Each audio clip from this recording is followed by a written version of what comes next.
ndabashimira cyane kuba mwese mwitabiriye iyi gahunda idasanzwe. Iyi press conference ibaye gutya mu mateka ya industry yacu kubijyanye n'igitaramo cyo ku itariki ya mbere. Musanzwe mubizi gisanzwe kiba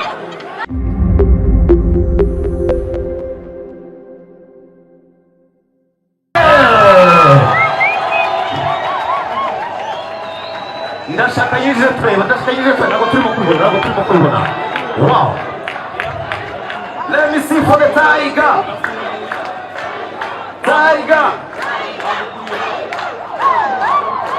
One more time, ladies and gentlemen, amashyi menshi.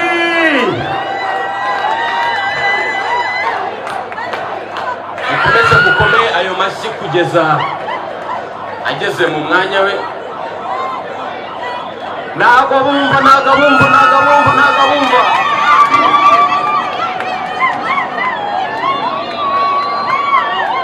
Wow, alright.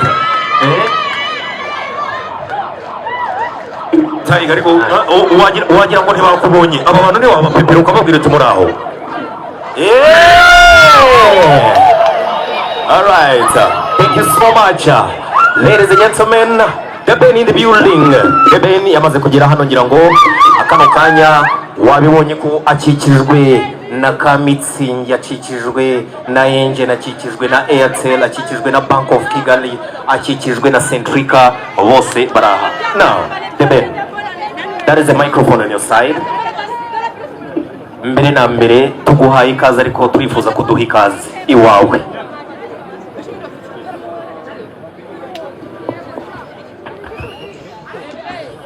Muraoneza.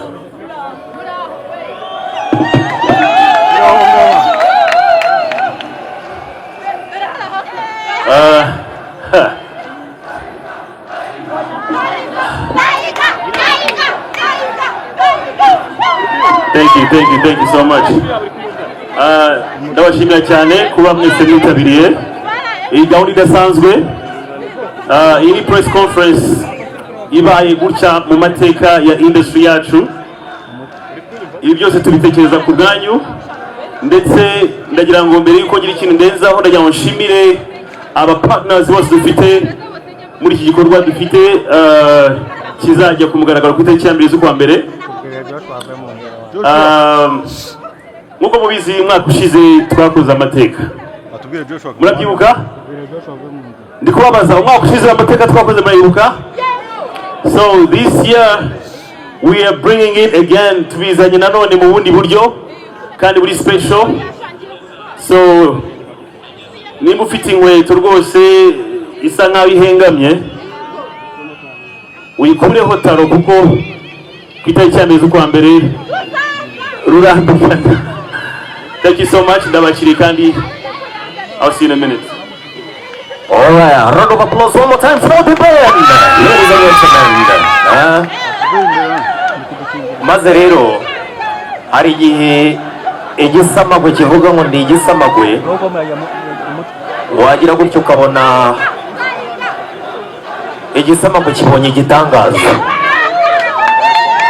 Ladies and gentlemen, one more time for Bruce Melody.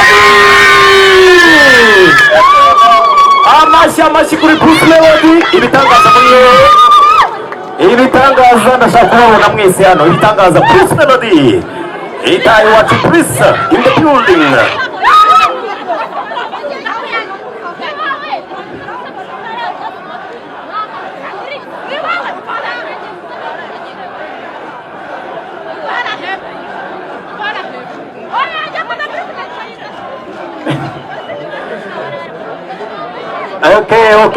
Okay. Twachire nanone Bruce Melody on the stage to come and say hello to the audience and the press and the partners and of course our sponsors here today, ndetse n'abandi bose bakurikiye online. Twachire Bruce Melody. Muduhakayira rero, muduhakayira aho ngaho, muduhakayira kugira ngo duhite dukora akazi kacu. Mwakoze cyane.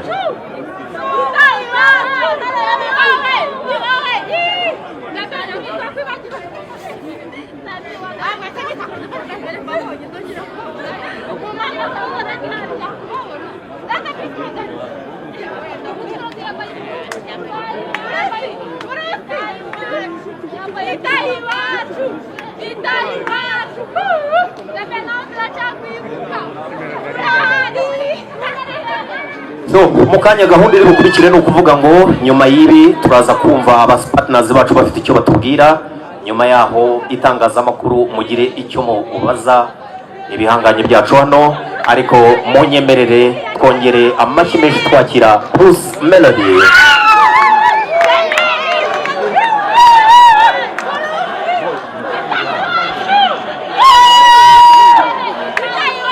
Ladies and gentlemen, one more time for Bruce Melody! One more time for Igitangaza in the building. And of course, adorning the blue colors today. Welcome, sir.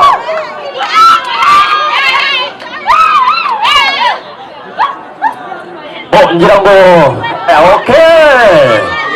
So, Bruce, mbere yuko wicara rero, Bruce, mbere yuko wicara mu kanya twari tumaze kumva The Ben aduha karibu ahangaha, ariko noneho ni akanya kugira ngo imba mutima zawe kano kanya mu rwego rwo gusuhuza n'abadukurikiranye bose ikikuri ku mutima kuri uno munsi w'amateka.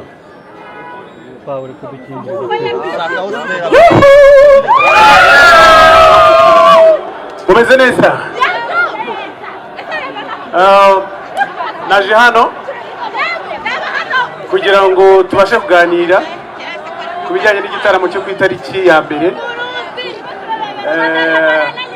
Musanzwe mubizi gisanzwe kiba, hanyuma iby'imiziki nibyo tuzi, nibyo dusobanukiwe, nibyo dukora, witegura ibintu byiza. Murakoze.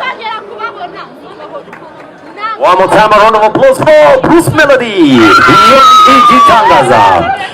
Now, kano kanya rero munyemerere kugira ngo tubanze duhe cyangwa dukeze abafatanyabikorwa bacu. Mu by'ukuri reka mpere rero kuri Airtel. John, can you please come along and say something, John? Our main sponsor here, Airtel Internet Icon. Murakoze cyane, murakoze kandi nshimiye kuba ndi hano namwe. Melody, Ben, congratulations raising the bar. Impamvu Airtel iri hano nuko mu by'ukuri u Rwanda rukwiye ibyiza, kandi iyo urebye aba bahungu bari hano, the best of the best, on the 1st of January, BK Arena, mwibuke